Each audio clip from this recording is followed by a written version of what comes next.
Someone that is just moving here and they want to come watch Tuskegee, what should they know about you as a coach? Well, I'm high intense. No excuses, all right? Do your job. That's it. If you go up, you go down, you go middle, you go whatever. I'm always up. I'm kind of never down. You got small hands, man. You gotta pick up bricks. Hey, Ian, let's go. Great job, great job. Same page. Hey. Guys, I'm fired up about you. Anybody know about me, they always see me joyful, and I have joy. Told me something that I didn't know about you, and many people might not know about you, is that you lost 3 people in your life. Same year. In the same year? Yes. And one of those people was my wife. Was your wife? Yeah. So, wife passed away 2017, breast cancer, age 39. It was tough, especially raising a middle school son, so it was tough on us, but we managed to keep fighting, keep battling.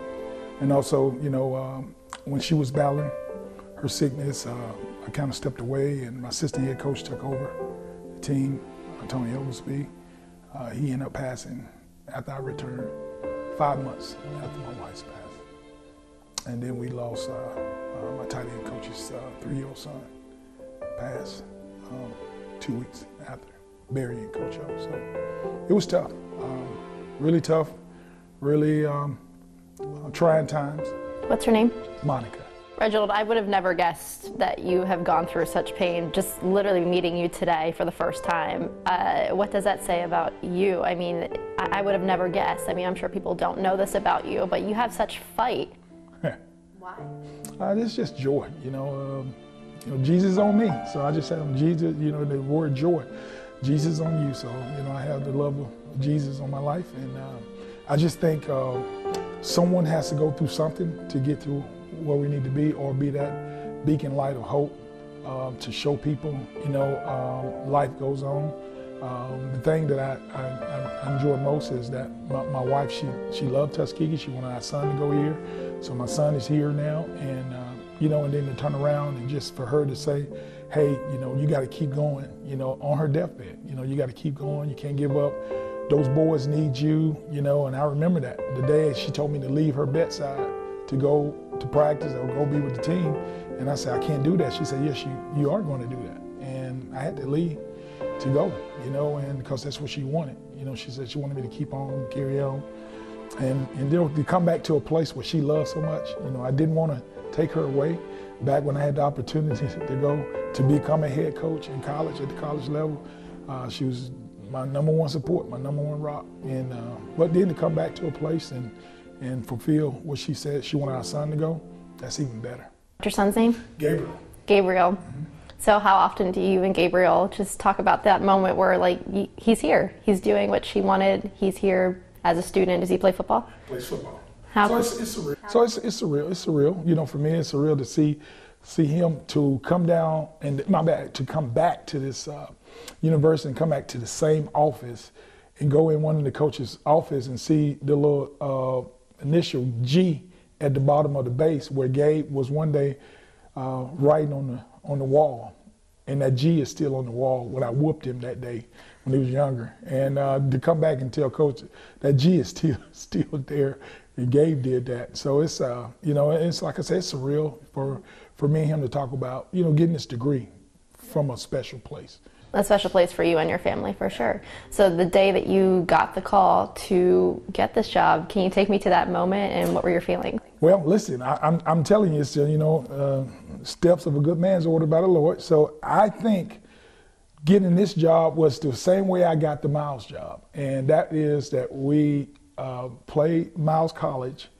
We did actually exceptionally well, and the Miles alum said, hey, I need to be their coach, because we kind of did a good number on Miles that game. I think we beat them 52-0 or 53-0, and then to come fast forward back, we played Tuskegee as Miles coach, and we kind of beat Tuskegee 50-something to 17 or 14 this past year, and And so, and then to have an opportunity when it comes open and coach stepping down and, Dr. Morris asking that question, to come back and kind of revitalize the storied history of this program.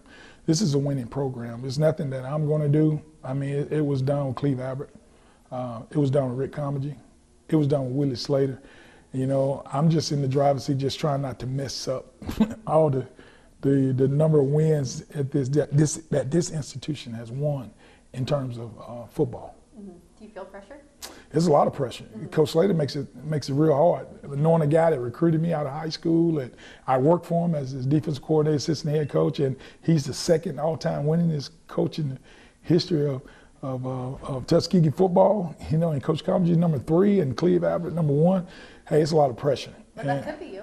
Well, I don't think I may be as long as these guys, for us being head coach. I think I'm moving more towards the administrative side than being just a coach. Okay, and why is that?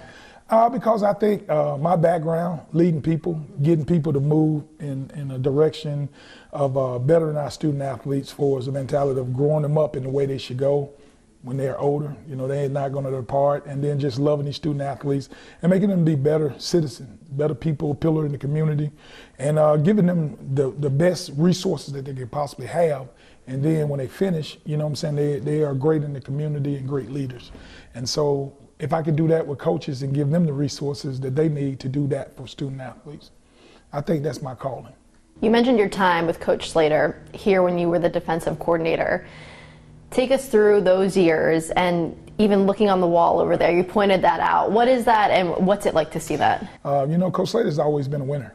Even like I said, recruiting me out of high school to go to the University of North Alabama, where we won probably the first ever 3 consecutive championships that a football team has done, in years. Winning 93, 94, and 95, Division II National Championship, and then coming here, him getting the job, his first head coaching job, and he coming here and really setting the bar high, establishing a culture here.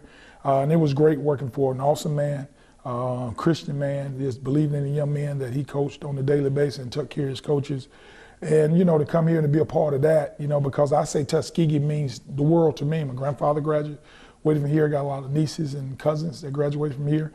And then to turn around and come to a place where I get a chance to first get my first collegiate full-time job, and then it helps me and propels me to be a college head coach. All that started here at Tuskegee University, so I'm very grateful to Tuskegee University. So I guess I understand maybe why you came back, but at Miles you're so successful. Why not keep that going? Or is it just because, hey, this university meant so much to you and your family that you're like, I got to take this, I can't say no? Well, you think about Tuskegee, you think about the Commodores, and I'm going to give you something that correlates to that. And then, I'm Ruffin. My last name is Ruffin. So you got to think about the Temptations. You got to think about David Ruffin and the Temptations, or the Temptations. And they always say you should change the name to David Ruffin and the Temptation. But, you didn't think about the Commodores. So, you got that vibe and that energy going. So why not come back to a place? But no, all seriousness, man, you just think about when you walk on this campus, and it's just like Booker T. Washington and the research that George Washington Carver did. And then you just see all the Tom Joyners and, Lonnie Ritchie and the Commodores and just everybody that's been a part of this great institution, Tuskegee Airmen. We getting ready to play in the Red Tail Classic, and just think about what the Airmen went through. It reminds me so much of HBCUs, of what we don't have certain resources, some resources that most institutions have, and that's what the Airmen, they was for them doing that pilot study or that study, they wasn't set up to be great, they were set up to fail, but they actually made it work. It made it be a project that was successful. They wasn't given a lot of the resources. They had to do the things that it took for them to be successful and work their tails off, and because nothing was given. And that's what we feel, and sometimes at HBCU it's the same way. We may have the lack thereof or lack in resources, but when you got family, you got togetherness, you got hard work, you got sacrifice, dedication, commitment, you kind of can overshadow or do some things that it takes for us to be successful.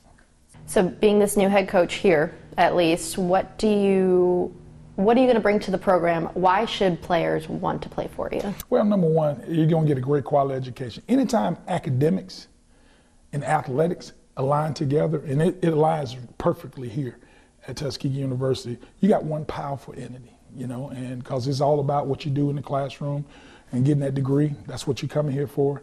And the next thing is, you know, coming here playing for an institution where you're just known worldwide, and to be the winningest HBCU in terms of football. We stuck at 699, so we got to get that 700. So the pressure is on. Okay. And but they're coming here to a program where you're gonna have coaches here that's gonna treat you like young men, develop you, do the right things that it takes for you to be great men when you leave here, and women, as the AD and women, and the full support of, you know, our coaches, from our coach in terms of our coaches, in terms of our resources here, and change the mindset and the culture. You can kind of look and see some of the things as AD I've done. You know, we're getting the new turf, you know, the new facilities is going to get started, and we're doing that this summer, starting this summer, so the turf will be installed, the new locker rooms, the new state-of-the-art player lounge, reception, and more field house, and state-of-the-art sports medicine facility. So our kids deserve that. Our student athletes deserve the best.